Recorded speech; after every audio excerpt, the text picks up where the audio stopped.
So we have an update to the Stop Killing Games campaign that seems to be getting Streisand thanks to pirate software. To what used to be a bar that didn't look like was going to be hit is well on its way to getting there by the July 31st deadline, I believe. And it is rapidly picking up pace right now. So it is getting interesting. Pirate Nation, not related, no relation to pirate software, said, have you noticed that the more pirate software doubles down, the more signatures Stop Killing Games gets? Now, this was earlier today. Signatures today, it said plus 13,818, and they are at 66.68%. And Pirate Nation linked the Stop Killing Games petition, which I will do right now as well. And even though I am in America, I'm not able to sign this. If you are in the EU and you have not looked at this, please consider it and check it out because it's a very important movement. Stop Killing Games is a consumer movement started to challenge the legality of publishers destroying video games that they have sold to customers. An increasing number of video games are sold effectively as goods with no stated expiration date, but designed to be completely unplayable as soon as support from the publisher ends. This practice is a form of planned obsolescence and is not only detrimental to customers, but makes preservation effectively impossible. Furthermore, the legality of this practice is largely untested in many countries.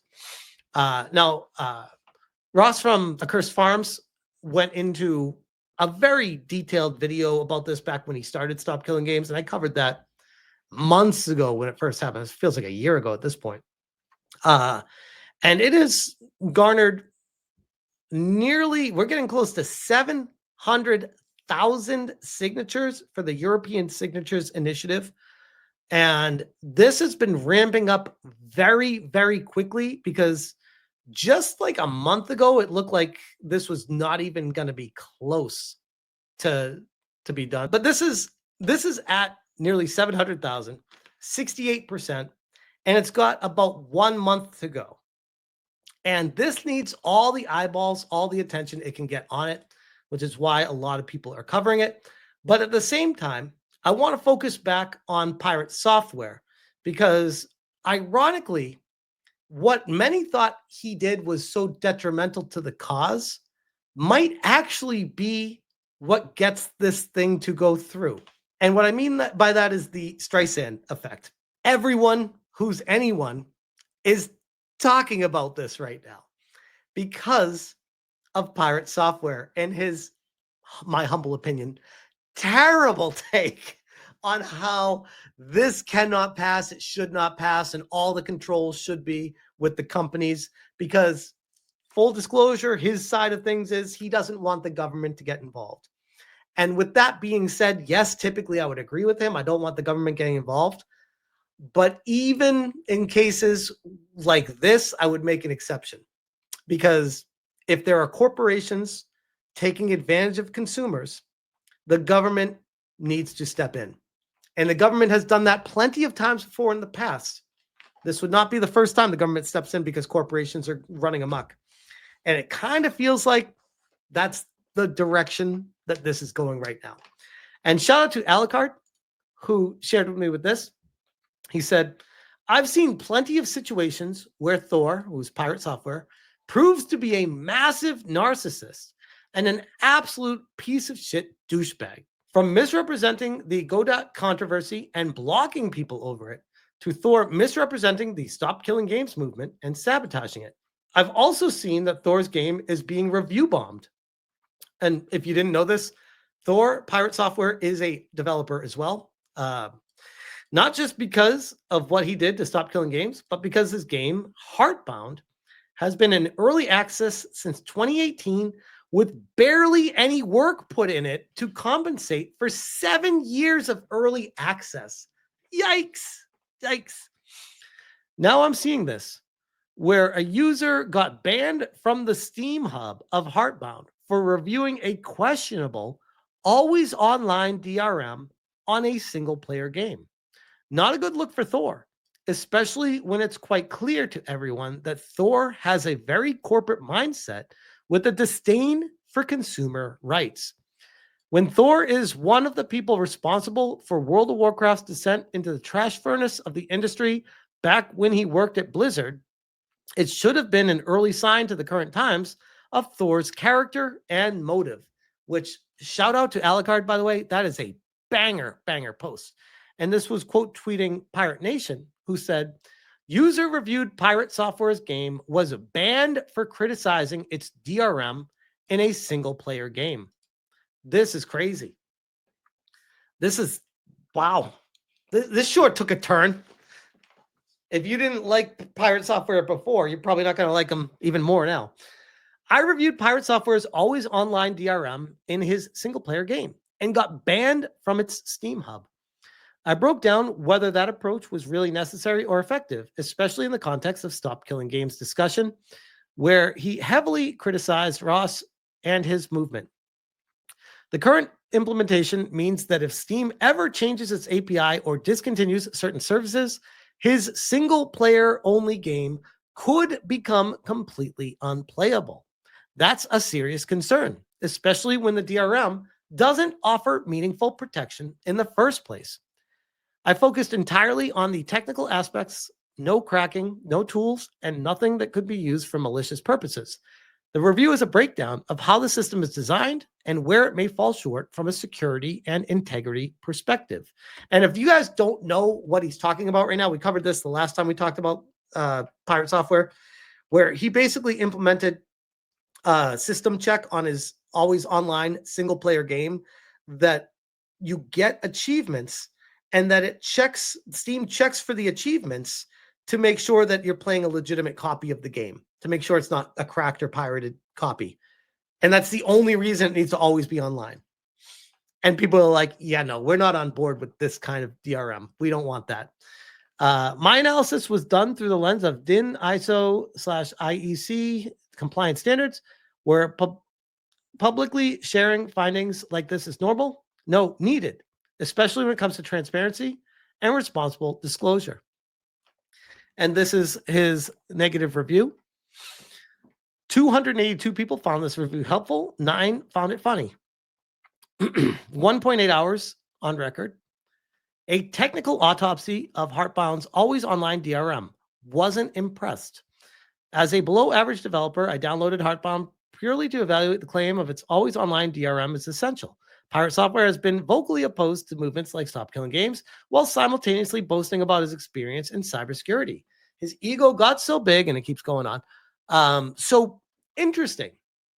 We now have someone claiming to be banned from the Steam forums for drawing attention to what many would say is what you're allowed to do. There's nothing wrong with this. Pirate Software wrote a community note. Oh, no. Rate proposed community notes. There is no online DRM. The review is not accurate. That does not refute his point. Just saying nuh-uh doesn't mean you're right and he's wrong. Then what is it? If that's not what it is, what is it? There is no online DRM.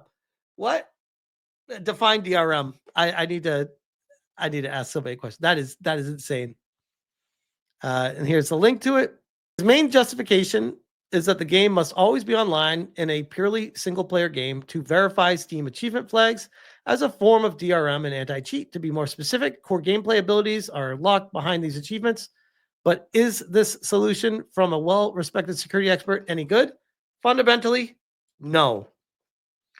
And he goes into, look at this. Damn, bro. Holy.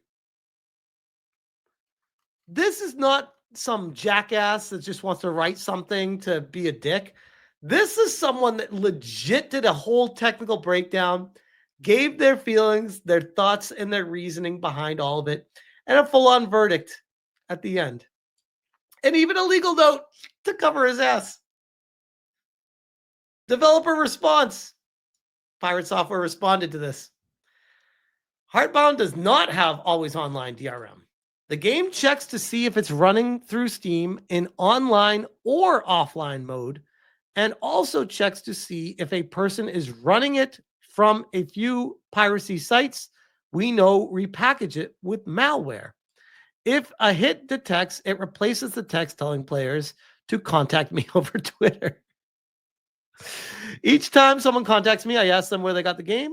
And if they got it from a piracy site, I walk them through the process of rudimentary scans using Windows Defender. Then I give them a key to the game. It's almost always young people that do this, and it's not their fault for pirating a game that they want. Piracy is a service issue. Your game is too expensive, it will be pirated. Your game is not playable, it will be pirated. I mean, I will agree with them on that last part there, but I would argue he just completely destroyed his own point right here, because people would not pirate your game if it wasn't too expensive. I mean, some people, everyone's going to pirate something. I mean, I should say there's always going to be people that pirate no matter what. The game could be 1 penny and they'd be like, just pirate it. I'm so used to pirating, I'll just pirate. There's some people that just don't buy games. They just pirate everything. You're not going to stop them with doing this kind of stuff. It's just really obnoxious. But saying your game is too expensive, it will be pirated. You're just telling people that if people are pirating your game, it means it's too expensive.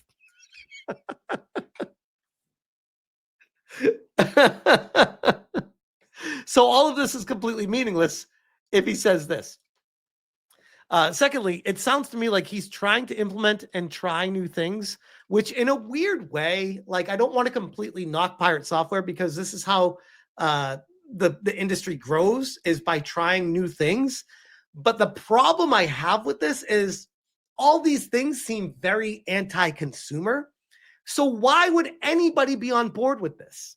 Why would anyone be like, yeah, sure, let's go this way, let's do this, because you're pushing the industry forward? It's like, no, you're not. You're being very anti-consumer here. You're being pro-corporate, pro-corporation, pro your own development. You want to be able to create a DRM to potentially compete with Denuvo. You want to be that. That is your new business plan. You probably never even said that, but I'm telling people right now, that's what you're trying to do. You don't even care about this game. If you did, you would have put the time into finishing it over the past 7 or 8 years. Since it's still in early access and very little updates to it, and you're working all on this anti-piracy measures on it, that tells me that you have shifted your focus into trying a new business strategy to become the new Denuvo. That's what it tells me. That's what it tells me. And it's not going over well with the community at all. As far as the Stop Killing Games petition is concerned, thanks to Pirate Software being very, I think the best word for him to be nice, would be being very disingenuous with people, where he's leaving out what benefits him to make it sound like everyone's an idiot. It's like, no, man, no, not everyone's an idiot. Clearly, this benefits you. That's what you're pushing for. Just be honest with people. Say you're trying to understand and make a new anti-piracy software, and that's what your focus is right now. You're not going to say that, though, because you already know that's going to make people don't want that. PC gamers want less of that kind of stuff, not more. That's the last thing we want. So, yeah. Anyways, I do want to at least push this one more time. If you guys haven't already and you're in the European Union, please consider signing it. I can't because I'm in America, but this has one more month to go, and potentially it could theoretically, if it gets to that point, get pushed through. The deadline is July 31st. Have at it if you haven't already, and let's do our best to get this thing passed. I would have signed this a year ago when I made my first video on Rust. So yeah, this is a great initiative. I'm 100% behind it. I always have been from day one. And after the whole pirate software thing came through, it only reinforced that this is the right way to go. But I will leave that there.